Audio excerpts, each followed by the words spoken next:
In the past 10 years, China has become a powerful country in the world of new energy vehicles under the promotion of policies. With the continuous advancement of new energy vehicle technology, the scale of China's automotive chip market has also achieved rapid growth, whether it is in the field of main control chips, automotive MCUs, or sensors. Relevant manufacturers seem to be particularly favored by capital.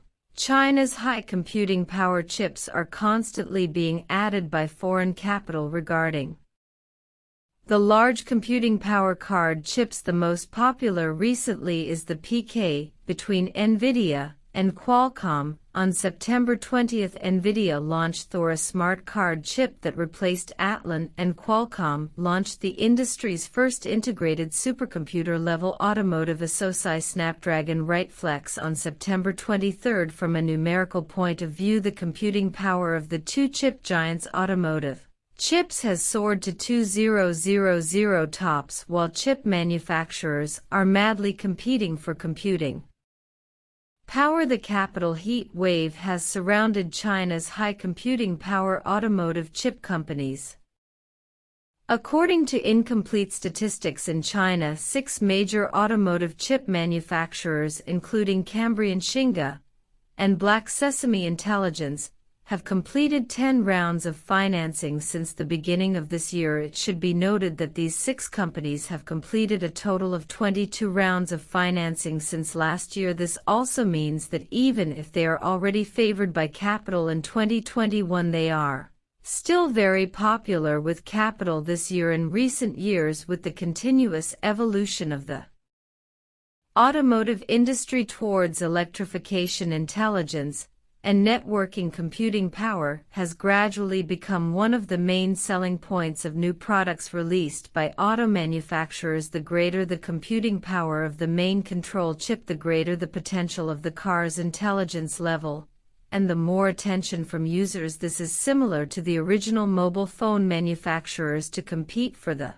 consumer market, and then started the mobile phone chip process race. Perhaps since Qualcomm, Horizon, etc. replaced Mobileye chips with high computing power autonomous driving chips. High computing power automotive chips have become the best choice for car OEMs, whether it is a smart cockpit or autonomous driving. High requirements are placed on the computing power of automotive chips. On the one hand, as a human-machine interaction HMI system built from the perspective of consumer application scenarios, the smart cockpit integrates multiple functions such as voice and touch screen, emotion recognition, gesture recognition, face recognition, and location positioning. The cabin can be directly transformed into a digital platform. From a market perspective, since the existence of smart cockpits can greatly enhance the consumer experience, car companies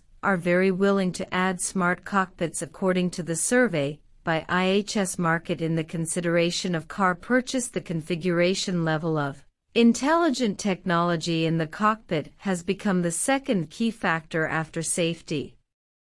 Configuration and its importance has surpassed the traditional key factors such as power, space, and price. His market predicts that by 2030 the global automotive smart cockpit market will reach $68.1 billion. By then, China's domestic market size will also exceed 160 billion yuan. China's share of the global market will rise from the current 23 to about 37%, making it the world's most important smart cockpit market. Such a huge market space naturally attracts capital to continuously bet. On the other hand, autonomous driving has become the general direction of the global auto industry, and high computing power chips are the basis for realizing autonomous driving. At present, China's auto market is still in the stage of high-speed penetration of L2 level. Since the amount of data required for L2 level autonomous driving is relatively small, the computing power is roughly only 10 tops. However,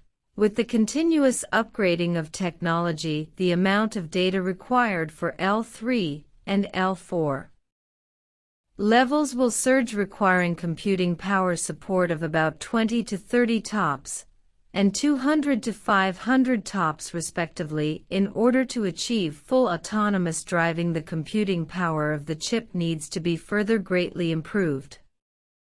According to McKinsey data, the global revenue of autonomous driving chips is expected to increase from $11 billion in 2019 to about $29 billion in 2030, of which 30 to 40% of the market is in China. The future market value is self-evident based on the above two reasons. The computing power of automotive chips has become the focus of competition among international giants. However, for China's domestic chip manufacturers, the current transformation of the automotive industry has also brought them new opportunities. 时候 In 没有 order 几 to 家手 seize 机厂 the 商愿意生产 opportunity CDMA 手 period, 机， local 那高通干脆 manufacturers 就自己搞。 continue to 于是 develop 首款 and 商用 innovate CDMA and 手机诞生， successfully 型号 launch their 是 own 高通 automotive PDQ。 chips 在 while 高通力推 improving 之下 computing ，CDMA power. 终于被 As much 公 as 认为 possible, 行业标 they 准， also 开始从 maintain GSM their 两分 own 天下 energy ，CDMA consumption 支持的手机 ratio 制造商开始 advantages 多了 from 起 the 来。 above 但有个问 table. 题， Many 手 car 机 chip 厂商们有戒 manufacturers 心， with 大概 large 就是 computing 我辛 power 辛 have 苦苦生 also 产一个手机 received 出来，你高 investment 通 from 再把 car 新技术用到自己 companies 的 at 手机上， present. 这样来 China's 个背刺， domestic 我 large 找谁 computing 说理 power 去？ chips have 所以 won 啊 orders ，CDMA from 手机的生产迟迟没能 many 打开局面，高通 OEMs 比较 such as 焦虑， Ideal 但突然有 Hongqi 了顿悟 and。这高通一翻账本啊， In 自己 addition 造 to 手机 high 的确 computing 产出一些 power 利润， chips, 但 China's 真正的利润大头 car-regulated 是知识产业 MCUs 使用费。 are 也就是 also 说， moving 当时 towards 除了高通外 high, and the 其他 shortage 为 of 数不多 chips 生产 has CDMA plagued 的 the 手机厂 auto 商，他们 industry 付的 for 专利 2 使用费 years to 就 this 占了 day. 高通 Some 利 car 润的绝大部 companies 分。 are 那 still 如果 forced to 更多 reduce 人付专利 production 费， due to lack 那 of 不是赚 chips 大 as 发 one 了？ of the 高通 extremely 马上把 scarce 自己的手机 chips 生产业务 automotive 卖给了日本京 MCUs 瓷公司， have ushered 效 in 果 a high 立竿见 demand 影。 for 其他手机 continuous 厂商 growth 很快开 according 始 to 大战拳脚 incomplete ，CDMA 手机 statistics 开始 since 迅速占领市场规模。 2022高通 in 呢， China 从 10此时开始， MCU 高通开始了 manufacturers 包租婆的生 including 活。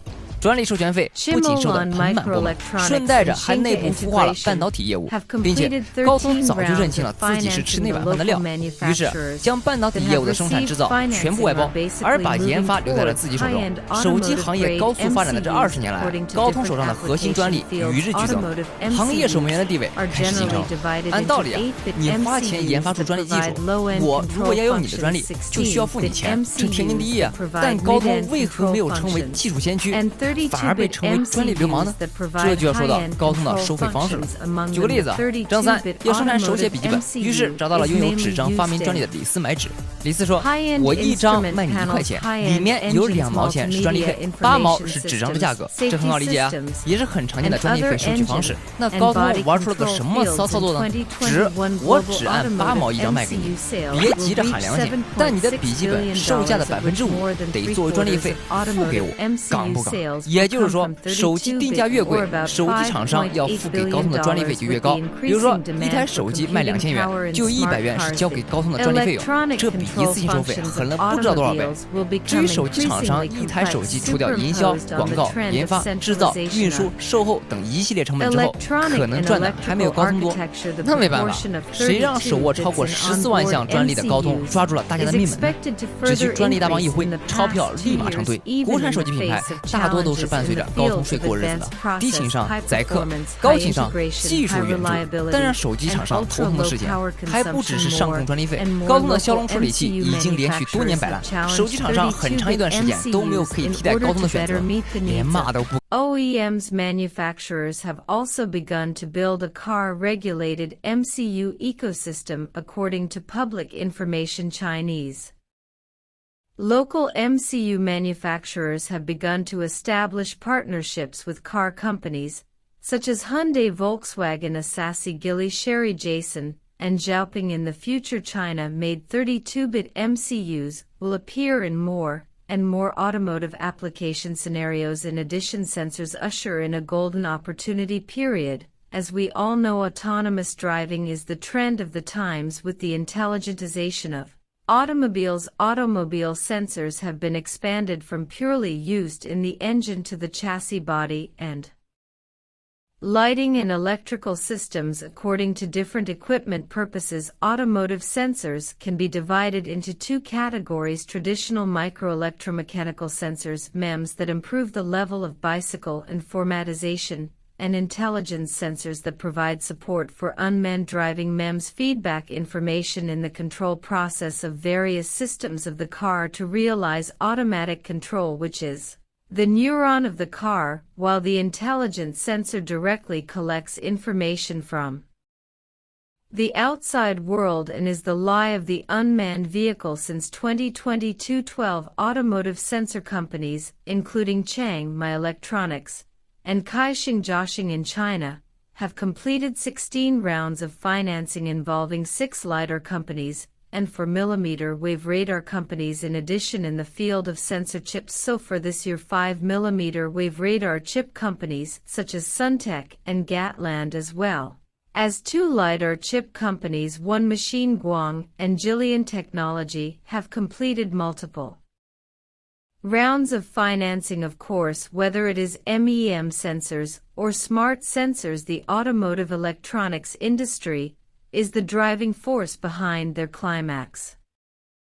However, relatively speaking, intelligent sensors such as LiDAR and millimeter wave radar, as the core of autonomous driving, have ushered in a new round of demand explosion in the past 2 years. Whether it is LiDAR or millimeter wave radar, it has become the object of capital competition at present. Chinese LiDAR manufacturers have occupied a place in the world. According to data issued by Yule Intelligence, in 2021, Chinese manufacturers will have a total of 50% of the global market share of the entire ADAS front-loading mass production in the field of autonomous driving. By the end of 2022, a total of 32 models are expected to be released and equipped with LiDARs in the world, of which nearly 2/3 of the solutions are provided by domestic LiDAR manufacturers in China. In addition, 5 Chinese companies, including Sagitar Chuquan, DJI, Huawei Hesai Technology, and Tuditong, are among the top 10 global LiDAR shipments in 2021. Various data show that China has achieved certain advantages in the field of vehicle LiDAR technology. For Chinese automotive chips, the preference of capital is real. After entering 2022, the stall of consumer electronics has shifted the direction of chip investment to automotive-grade chips. The support of the policy is real. Just recently, the China Electronics Technology Standardization Institute also led the establishment of the Automotive Electronic Component Standards Working Committee to help improve the supply of domestic automotive chips in China. The efforts of enterprises are also true. Many of the above-mentioned local manufacturers have launched their own products and benchmarked against international manufacturers to achieve new technological breakthroughs. However, in 2021, China's auto chip self-sufficiency rate is still less than 5%. The data of this self-sufficiency rate reminds China that there is a long road ahead and cannot be relaxed easily. Thank you for watching our video. After watching the video, how do you think about the development of Chinese chips in the world? You can put your opinions and ideas in the comments below.